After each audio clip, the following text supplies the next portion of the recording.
which will help us to probably better understand what we see in the exhibition area.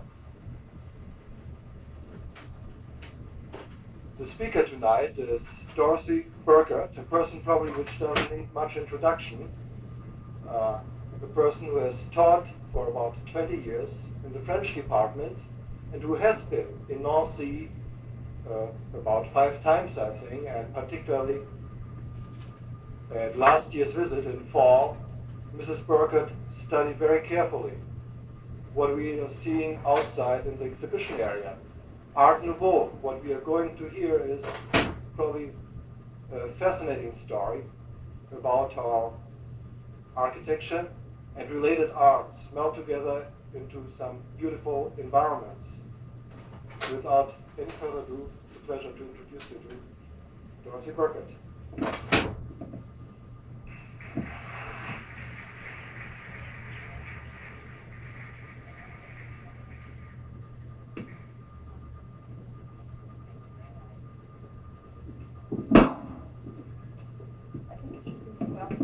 I think it's all right this way. All right? Well, I'm very happy to be here tonight. I have been more or less pressed into service. Didn't think I was ever going to take the place of the cultural attaché with whom we spoke last spring before we were planning our own visit to France and asked his help on several things. And I certainly didn't think so when Dean Sappenfield gave me the catalog for the exhibit that was going to come to Ball State, that I would be telling you about it at this moment.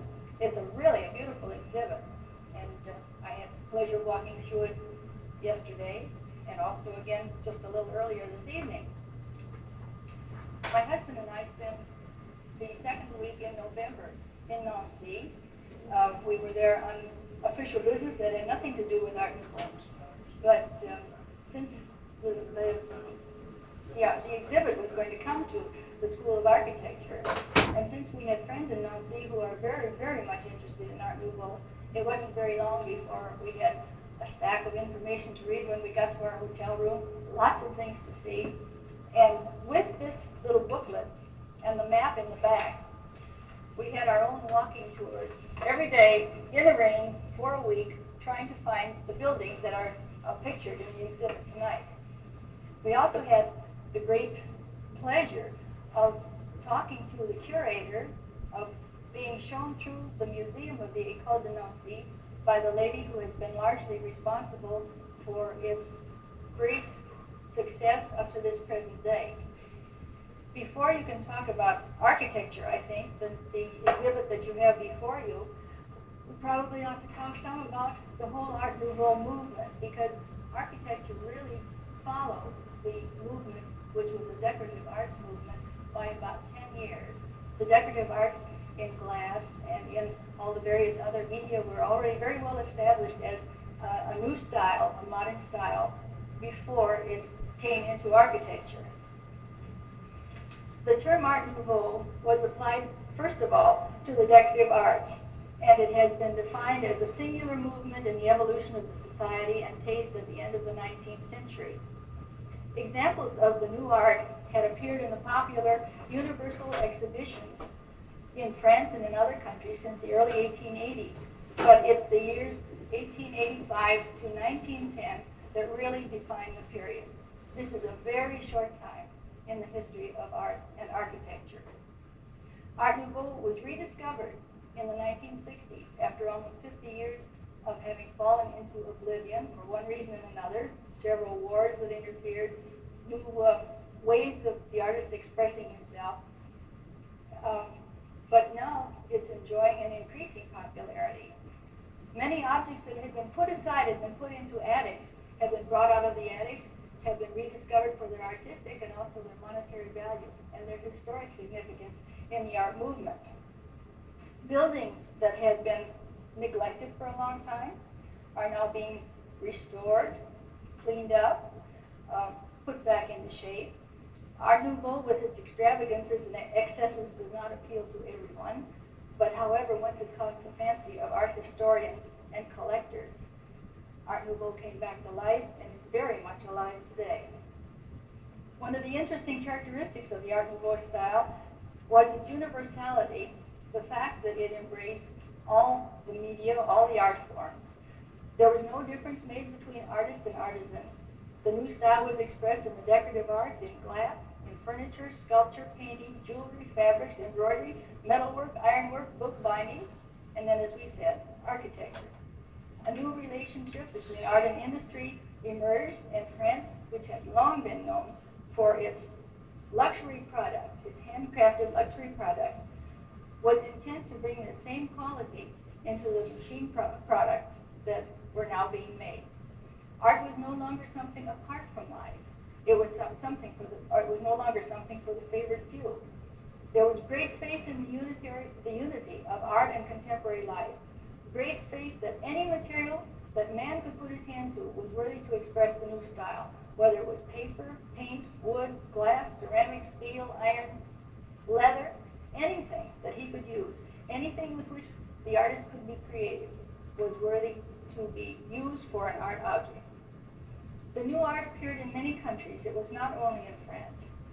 But in order to give a unifying term to this new style that was appearing, art historian, or well, just the general public, began calling it, the artists themselves called it Art Nouveau, or modern art, or the new style. There were differences, even though it appeared in several countries. Almost at the same time, there were differences in the art forms because of the country's cultural heritage, because of the present aspirations of the country, because of traditions. Austrians and Germans developed a similar Art Nouveau geometric style. French and Belgians developed a style that you will see that was characterized by flowing, moving, organic designs. Different as the results were in the various countries, all of the artists and architects were united in this quest for a new art, a modern art, free from historic and academic inspiration and execution, an art that would reflect the good life of their time. It was a non-static, non-rigid art with an emphasis on individuality, and it became fanciful, symbolic, and if you've seen the exhibit, even extravagant in its execution. A need for something new, for freedom, for the picturesque, a yearning to be different was basic to the new art. Above all, the modern style artists, artisans and architects all wanted to create together global units where fabrics, paper, paint, windows, stained glass, lighting fixtures, furniture complemented and harmonized with the architecture. In every field, the ultimate aim was harmony in all of the parts of the whole. There were strong bridges of similar aims between the artists in the various countries. The first of which was the rejection of all known, all known rules and traditional artistic values. In all of the countries, let's get rid of what is traditional. Let's do something new. We are having a new life. We have to express it in a new way. There was an emphasis on individualism, on the free play of the artist's inexhaustible imagination. You didn't have to go back to old forms. You didn't have to go back to traditional ways of doing things. And yet, much as they emphasize individualism, and it seems to be a contradiction, there was great cooperation among all the individuals who were working to create this harmony, a harmony that would portray and strengthen their views of what they considered the good life. In spite of all the contradictions, in spite of all the problems at the end of the 19th and the beginning of the 20th centuries in France, it was for the artists, for the artisans, and for the architects, La Belle Époque. In the universal exhibitions held in Paris, London, or Vienna, where artists could compete for the coveted prizes, they could also see the works of artists from other countries and cultures. For instance, from the 1864 exposition, Japonisme, or the influence of Japanese art on French art, was born. In Art Nouveau, before Art Nouveau, the asymmetrical qualities, the beautiful calligraphy that was part of a painting, the use of symbolic plants and other natural living things to create designs, inspired the artist and artisan alike both to simplify and enhance ordinary objects in the Japanese manner, without copying them, giving them his own expression, but influenced by a Japanese simplicity. The Paris Exposition of 1889 was the centenary celebration of the French Revolution. And I think you all know that it was this exposition, this exhibition that gave to Paris the monument that has become its symbol, the Eiffel Tower, an unbelievable construction of iron that has dominated its landscape and influenced architecture ever since. In 1900, at another exhibition, another universal exhibition, the principal entrance was lighted by electricity and decorated in the new style. Pavilions were devoted to the exhibition of glass art objects, furniture, decorative ironwork, and photographs of the new architecture. New theories, new approaches to art, to the decorative arts and to architecture stimulated the millions of people who visited the expositions. It was said that there were 25 million people who visited the 1900 exhibition in Paris. What appealed to them, these people commissioned, ensuring the success of the style as well as of those devoting their talents to it. Critical reactions, however, were mixed. Louis Kahn was fairly blasé in his comment that art is no longer addressed to the souls but to the senses. Art Nouveau was probably nothing more than an aesthetic manifestation of a profound need for something else. There was another critic, Octave Mirabeau, who seemingly was fascinated by what he saw, and he said nothing in it is round, square, oval, oblong, triangular, or horizontal. Everything turns, twists, rolls back on itself, unrolls, and suddenly comes to an end. One does not know why. Fireplaces are bookshelves are screens are cabinets, and cabinets are tables. Electricity reflects on parquet floors as well as on ceilings from shades of crystal shaped like dream flowers or nightmarish beasts. The furniture looks like it's had too much to drink. The sources for the new style, the inspiration for breaking away from the artistic restrictions of the very recent past, came from within France itself as well as from outside. Drawing from their own country's heritage, the artists and artisans were concerned with establishing a link between the more distant past and the future, the time that was to come. Thus, in Art Nouveau, one can find the irregular shapes, the floral motifs, and the individualism of the Gothic. You can find the dynamic movement and curving lines of the Baroque. You can find the richness of the Rococo, the mystery and exoticism of the Romanticists, and the expression of a reality that revives the dream world of the symbolists. In all forms of art, creative art, decorative arts, in music and in literature, the aim, as the poet Rimbaud expressed it, to go to the depths of the unknown to find something new, was evident in this period of France's artistic culture. The impressive exhibit of photographs that we have here on display in the Ball State College of Architecture is from Nancy. Nancy is the capital of the province of Lorraine in the northeast of France.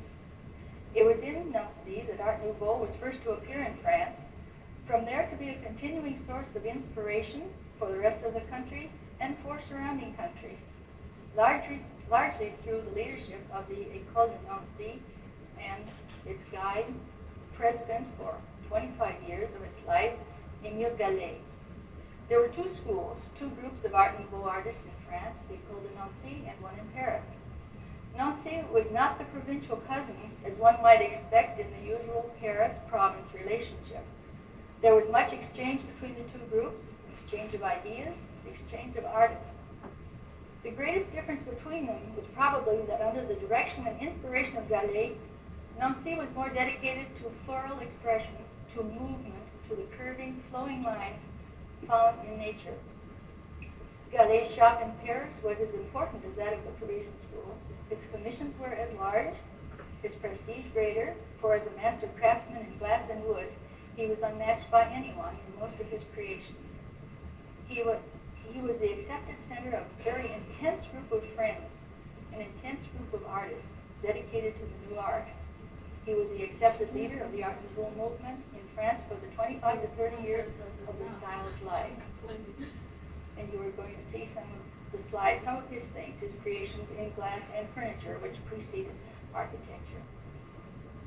Before Art Nouveau became a style, The city of Nancy had already enjoyed a long history and a great reputation in both decorative arts, especially glassmaking, and architecture.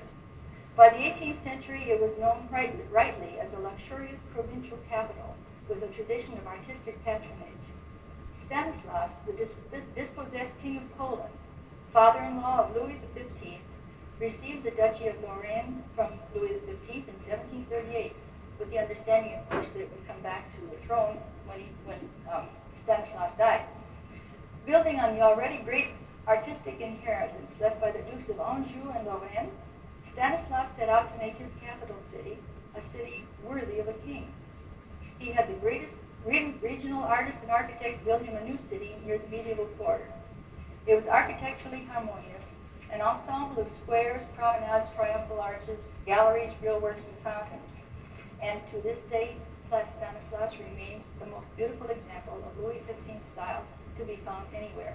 And Place Stanislaus is generally what draws the visitor to Nancy, because it is truly a very beautiful square, of which we have no pictures tonight because we're going to be talking about Art Nouveau and not about Louis XV architecture.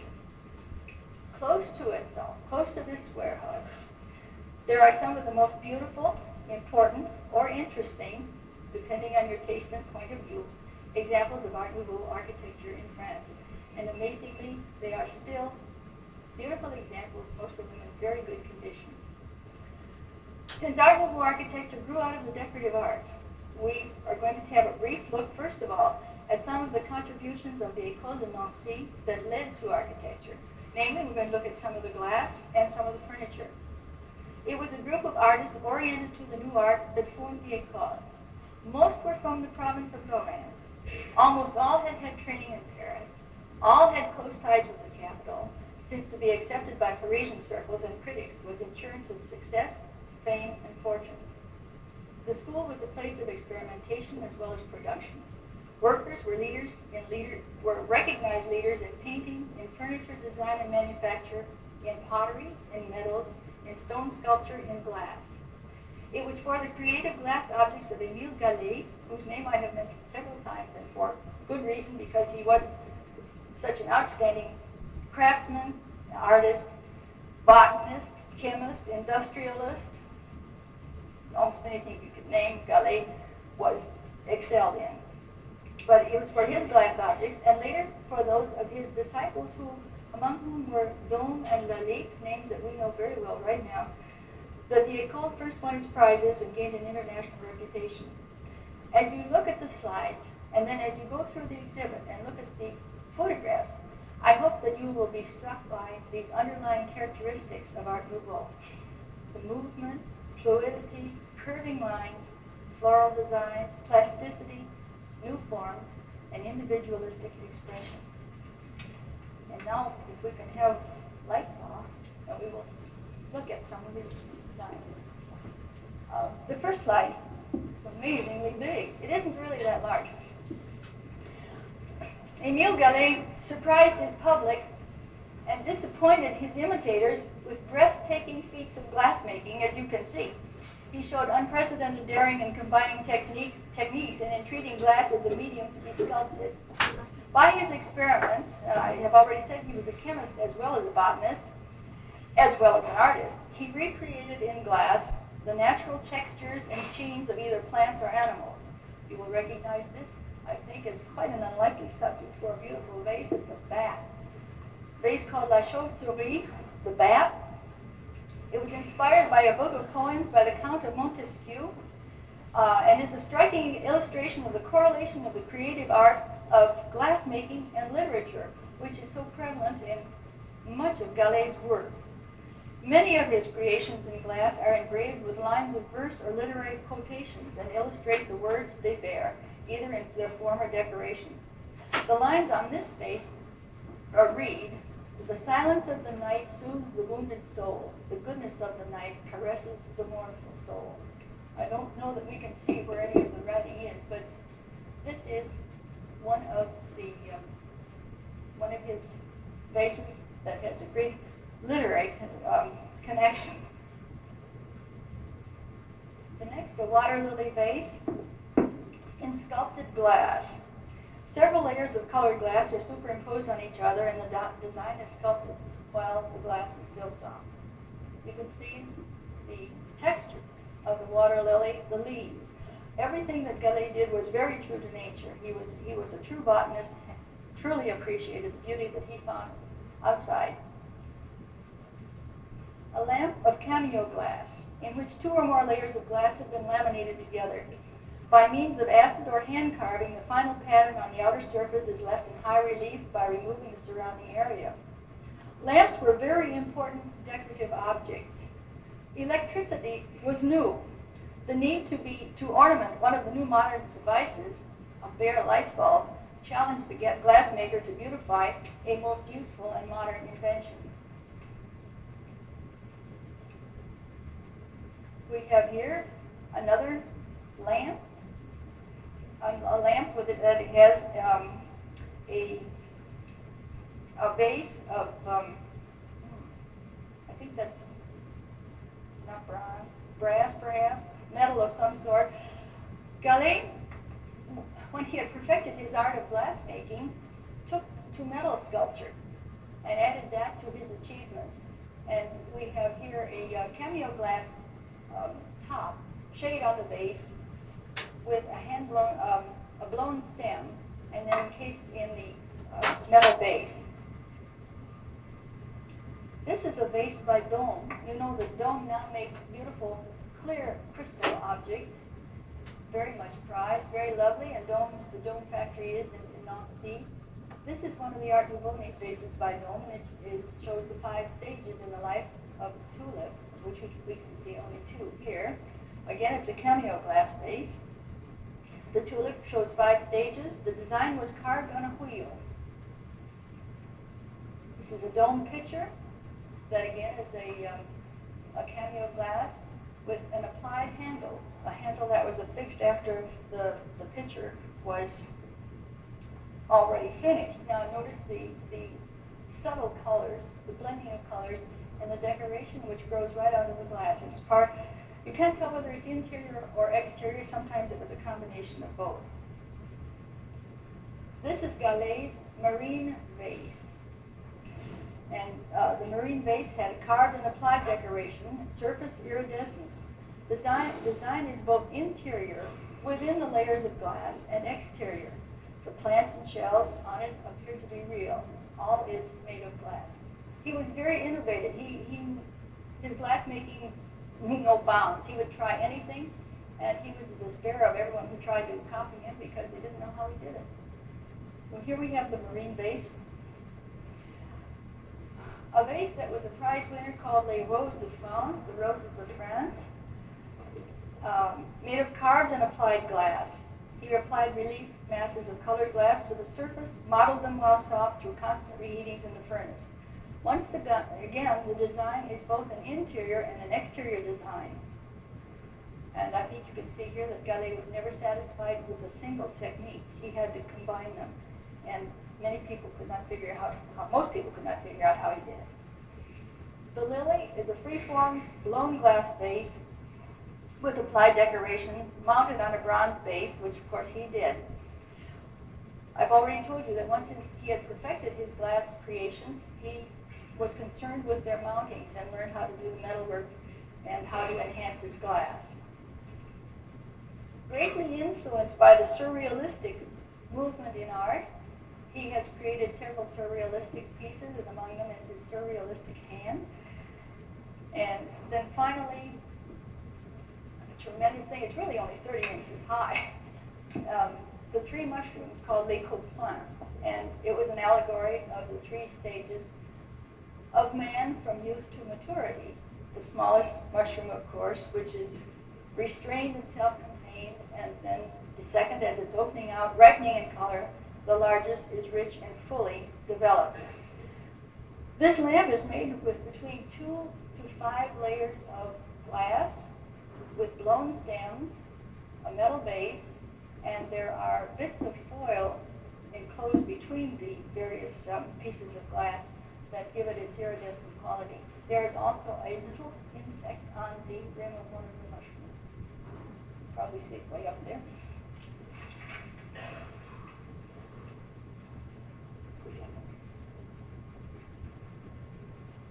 Art Nouveau glass was highly prized in France, and I have said that, I think to someone at dinner, that there aren't any really great collections of Art Nouveau glass in the United States as there are great collections of French paintings.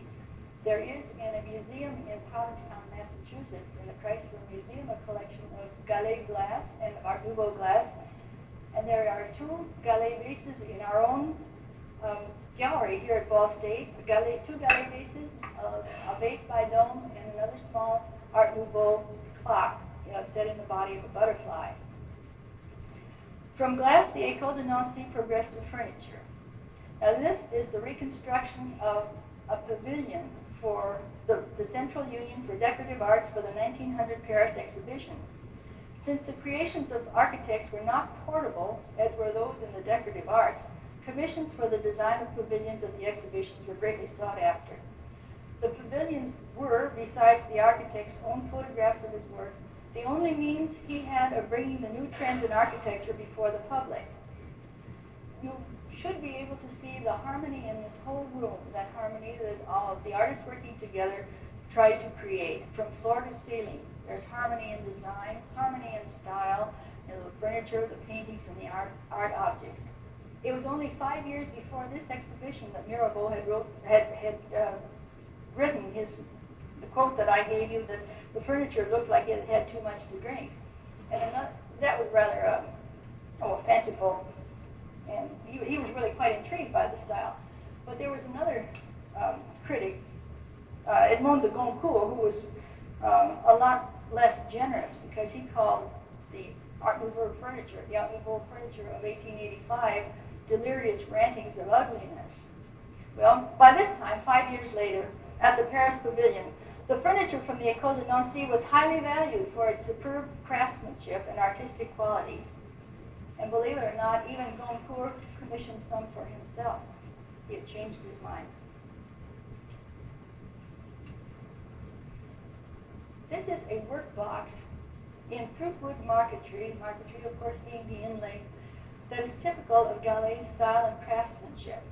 This master glass designer was to become one of the foremost furniture designers in the new style. He began working in wood because he felt he could show off his glass to better advantage if it had a stand of wood. Within a year, he had a fully stocked and equipped cabinet-making factory with a collection of 600 rare woods from all over the world. Just 4 years later, in 1889, he sent his first major furniture exhibition to Paris and walked off with the Grand Prix and an election to the Legion of Honor. For Gallet, function was all important. A piece of furniture, he said, must be made for use. But in some of his pieces, his rich imagination and lively sense of fantasy overshadow function. He said, modern furniture is made by our own generation to our own taste, for our pleasure, and adapted to the needs of daily life.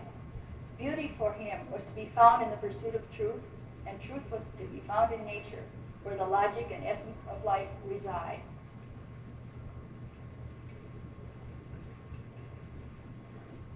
This cabinet was by one of the leaders in furniture design in the Parisian group, designed by Gaillard, and it was inspired as much of their furniture was, the furniture of this group was, by the Louis XV style, but decorated in the Art Nouveau manner. The well-chiseled bronze fittings followed the flowing lines of the wood. This is a desk made by Gallet. I say made by Gallet, but I really mean designed by Gallet, because by the time he was interested in the effects of wood, artistic effects of wood, he decided that he did not have time to learn the great craftsmanship of cabinet making. So he hired for himself the most experienced artist, craftsman in wood that he could find. This was his design. He put the finishing touches on himself. He worked with machines when machines would not destroy the quality of what he was trying to do, the artistic quality of what he was trying to do. The final sculpting was always done by hand. This desk is called the Lorraine Forest, and it is in oak and fruitwood marquetry. Gallet actually, it seemed as if he painted pictures in wood with his various colors of wood. This is all wood inlay. It is a mixture of 18th century forms and late 19th century symbolism. Greatly influenced by the symbolist movement in poetry, Gallet explained that he was trying to reconcile the representation of tangible things with the vision of certain lofty realities. On the lid of the desk, there is an inlaid inscription from one of Baudelaire's poems. The decorative theme of the whole desk is the forest of Lorraine. The lines from Baudelaire read, Lorraine forest, everything there speaks secretly to the soul in its sweet native tongue. The person who reads it is invited not only into the beautiful forest, but to the realms of the imagination, to escape into a world of fantasy.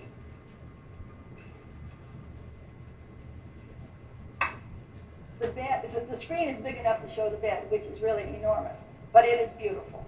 It is called Dawn and Twilight, Aube and Crépuscule. It's Gallet's last commissioned piece of furniture, commissioned by a magistrate on the occasion of his marriage. It's another symbolic piece. It's symbolic of the eternal cycle of days as well as of light and dark. For Gallet found profound joy in the cycle of life, in all living things, and he had a particular fondness for dragonflies and moths. The bed is a tour de force of marquetry, is of inlay and relief carving. On the headboard, night moths leave a dusting of fine golden powder from their wings, a powder that has been done in sequin-like mosaics of mother of pearl. Oh no.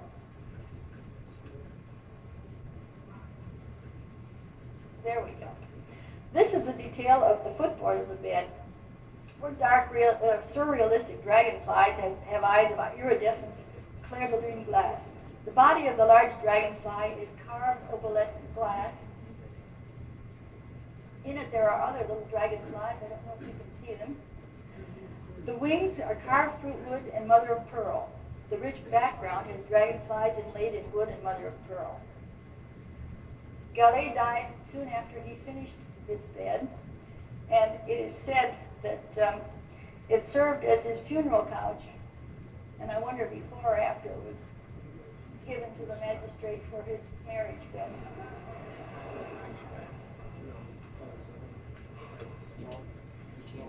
She would have had to be a pretty understanding bride if it didn't been a funeral couch. Girl. Here's a detail from the huge ebony cabinet that won for Gallet the Grand Prix in the 1899 exhibition in Paris. The cabinet was decorated with orchids and exotic insects. This, of course, is a very minute detail of the huge cabinet. A ladybug carved in redwood, resting on a leaf with furled edges.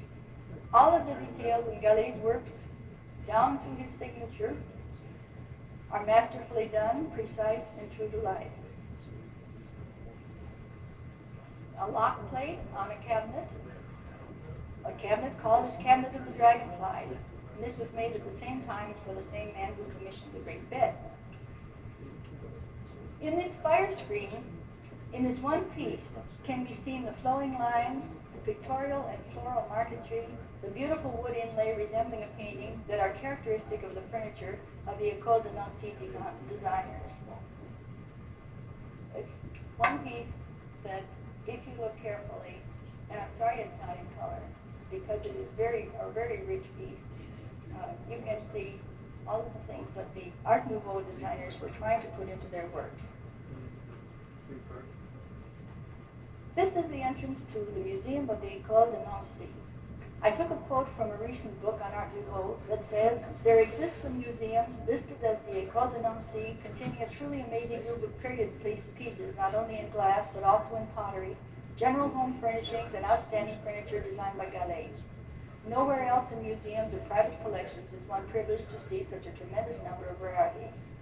This is the entrance to the building that serves as home for the museum. It is a home. It was built as a private dwelling, constructed in 3 stages from 1875, in 1875, 1906, and 1924. The last of the Korab family lived in it until 1963, when it was bequeathed to the city of Nancy and the present exhibition was started. The owners began in 1930 to collect everything they possibly could that evoked the fabric of life during the years of Art Nouveau. The museum is a home of that period. It is a visible example of the ideal of what was necessary to create the proper atmosphere for a happy life at the beginning of the 20th century. It is all there in the house and the surrounding park. Because it was forbidden to take photographs inside, we had to be content to take those that we could from the outside to see if we could give an impression of the style. You can see there the glasswork, stained glass, stone, combination of materials, ironwork, beautiful doors, that's characteristic of the architecture. This is back in the courtyard of the Ecole. All of the characteristics of private dwellings of the Art Nouveau era are here. Carved doorways, ceramic decorations, stained glass windows, ironwork. Color as well as form had become an element of architecture. And down to the pots in the courtyard, everything is Art Nouveau. This is a carved wooden doorway designed and made by Woollen, who was one of the greatest cabinet makers, who also was an architect. You will have some of his buildings in your show. It was made for Kiley's furniture factory. It is obviously of Gothic inspiration. It is obviously also has the Nouveau art floral design. The words "Ma racine est au fond des bois," my root is at the depths of the woods, was Kiley's motto. His heart and soul were really one with nature. This is an Art Nouveau tombstone. It is not Kiley's tombstone, though it is in the park of the Ecole de Nancy. It was brought from one of the local cemeteries. We couldn't take a picture of the front of it because, as you can see, the scaffolding, the front was being renovated in some way. There were steel doors or iron doors with the usual curving designs and natural inspiration. But even in this funerary monument, you can see the characteristics of the style. You can see the combination of materials. You can see the stone, the sculpted stone, the stained glass, steel. It's all there. In the outdoors as well as the inside of the building formed a part of the harmonious whole. The iron gate in the garden, with its entwined vines, has a thistle motif, as you can see in the bottom panel. The thistle is the emblem of the town of Nancy, and it's a rather formidable symbol with the motto which warns, qui s'y frotte s'y pique, whoever brushes against it gets stuck. The Chamber of Commerce building, which is our next building. Oh no, first this is a detail of the thistle. The detail of what was at the base of the fence. Now, the Chamber of Commerce building of the Département of North Moselle is, well, there was a little bit of history in that. The exploding population of Nancy in the second half of the 19th century resulted in a sharp increase in construction, private, industrial, and commercial. At first, it was modeled on conventional forms. About 10 years after the Art Nouveau movement was firmly established as a modern style in the decorative arts, there was, in architecture, a radical departure from the academic principles of composition, a refusal of conventional approaches. From 1900 on, the search for new solutions to architectural problems took a more modern direction, thanks to the use of new materials. Now, if you look at the materials that are used in here, and then onto a detail of the door, the 1889 exposition had demonstrated the possibilities of the use of iron in building, and a juxtaposition of both the so-called noble materials, such as stone and bricks, with the industrial materials of glass and iron became popular. Metals considered for a long time vulgar transformed into architecture. Iron was used with glass for decorative lighting, for grills, ramps, and balconies. It could be worked into sinuous lines to accentuate natural forms, flowers, vines, and leaves. Stone was replaced by iron, cement, and glass, or used in combination with these materials to form a new style in architecture, a new art in architecture.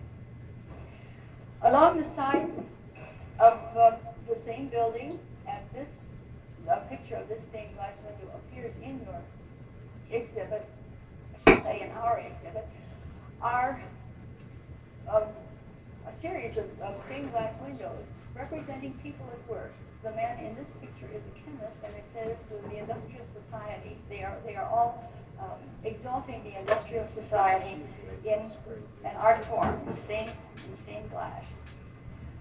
Beautiful photographs of these windows are in the exhibit here.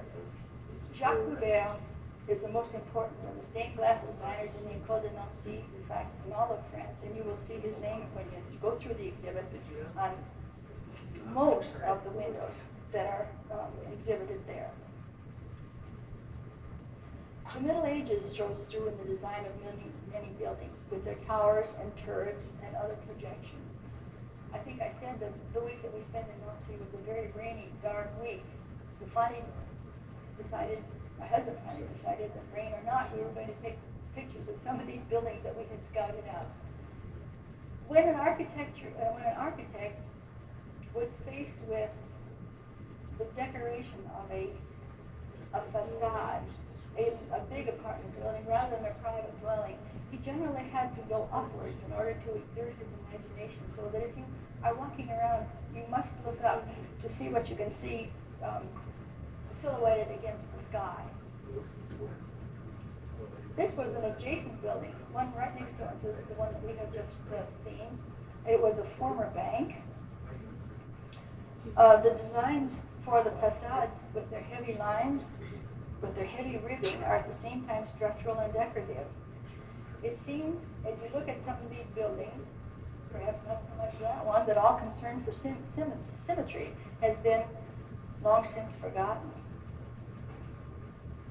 Since Art Nouveau architecture is an art of truth as well as an art of ornament, there was a conscious attempt at liberation from the geometric classic style. The Art Nouveau architects rejected the strict laws of design, the purest system of lines, plans, and man. This is the same building taken from under the roof, under the ceiling of another building, because it was raining so hard we couldn't stand out on the sidewalk. But notice the balconies, notice the turrets. At the very top there is decorative ironwork, and there are very strange projections in some places.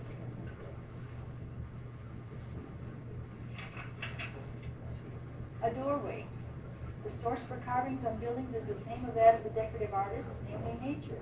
Again, this was a reaction against the traditional academic decoration.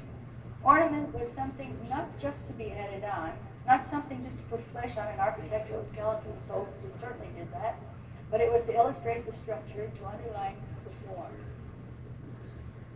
And the detail of the doorway and the carvings. Looking up at the windows, looking up again at the sky to see what the artist has done with the top part of the building.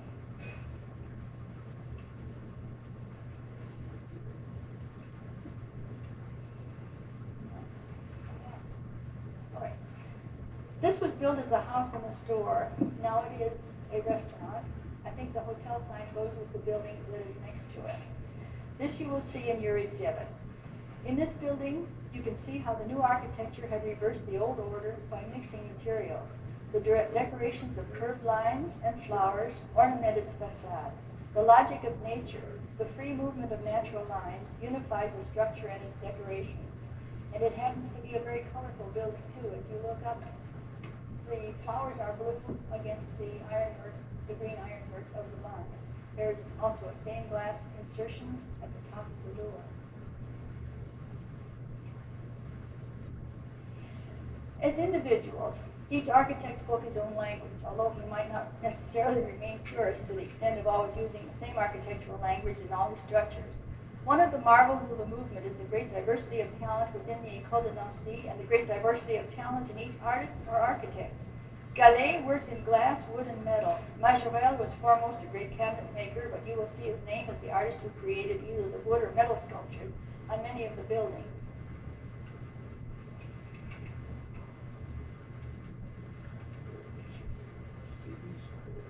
I've already mentioned Woollen. We did this building. We have several slides of this taken on different days, and as it grew lighter, the architecture looked a lot better. The sun finally came up. Woollen was a cabinet maker. He was also an architect in his own right. When working with apartments, sometimes the architect's only scope was limited to the facade, and he let his fancy play with the volumes in the highest part. This is in your exhibit. Also, there's a detail of the carving, the stone carving between the two sets of bays. There are 6 bays in each catalog for the exhibit. As with decorative artists, individual expression, a demonstration of personal sensibility, was reflected in the architect's creations. The truth in architecture, as well as in the decorative arts, was to faithfully express the world of that day, to give a personalized view of the date and place. These slides are all of the same building as we progress from the ornamented doorway down the street to the window that is outlined in ceramic brick.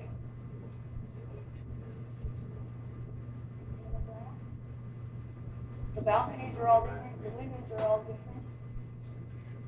Same building. Another part of the same building. And then the roof line of this building.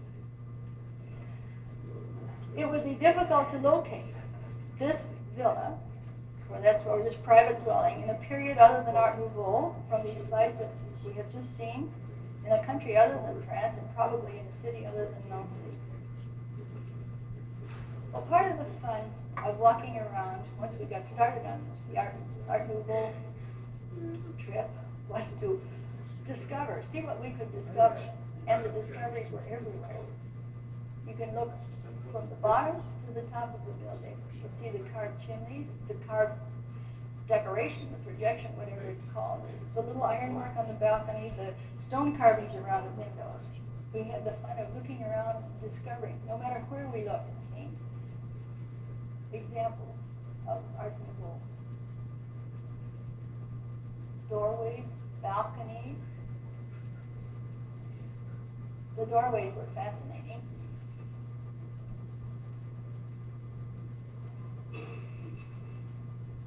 Down to the slightest detail, the polished brass handles.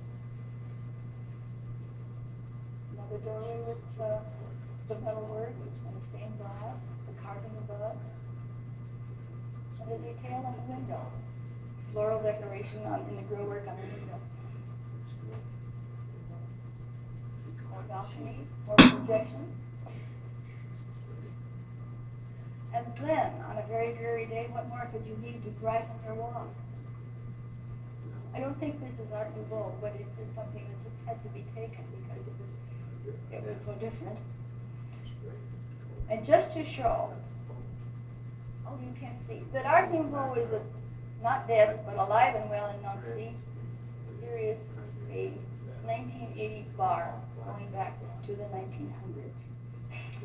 Now, Paris is an inexhaustible source of pleasure and treasures, but it does not have a monopoly on all that is artistically and architecturally valuable in France. Nancy is only an hour and a half from Paris by train.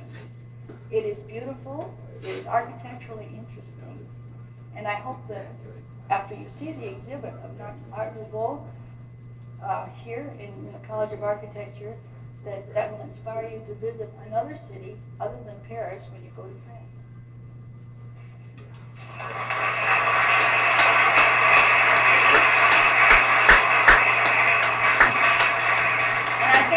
I think you are a most generous and attentive audience for somebody who is a non-cultural attaché, a non-architect, and a non-resident of Nancy.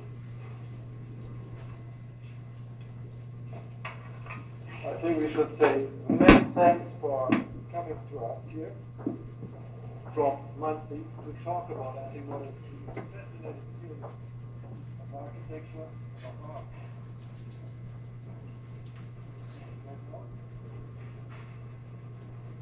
If there are any questions here, Mrs. Burkhardt will be still around in the gallery. Thank you very much for coming. Jerry.